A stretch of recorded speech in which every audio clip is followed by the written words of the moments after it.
Rizky DA akui rumah tangganya dengan sang istri, Nadia Mustika, membaik. Ya alhamdulillah sekarang hubungannya baik sih dan memang tetap baik aja. Seneng banget, yang penting setiap perjalanan dijadikan pembelajaran untuk kita sendiri, kata Rizky DA. Rumah tangga pasangan Rizky DA dan Nadia Mustika sempat diterpa isu tak sedap.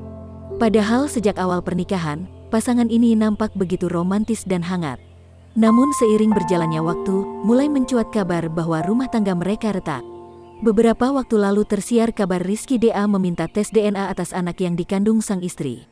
Tak sampai di situ, diketahui sang pedangdut sudah melayangkan talak kepada Nadia Mustika. Akan tetapi seolah badai telah berlalu, hubungan keduanya dikabarkan kini mulai membaik. Kisruh antara suami istri ini disebut sudah mereda setelah anak pertama mereka lahir. Ketika ditemui, Rizky DA bersyukur rumah tangganya sudah seperti awal pernikahan. Bahkan ia merasa senang dan tetap menjadikan masalah di masa lalu sebagai pembelajaran. Ya alhamdulillah sekarang hubungannya baik sih dan memang tetap baik aja. Seneng banget, yang penting setiap perjalanan dijadikan pembelajaran untuk kita sendiri, kata Rizky DA.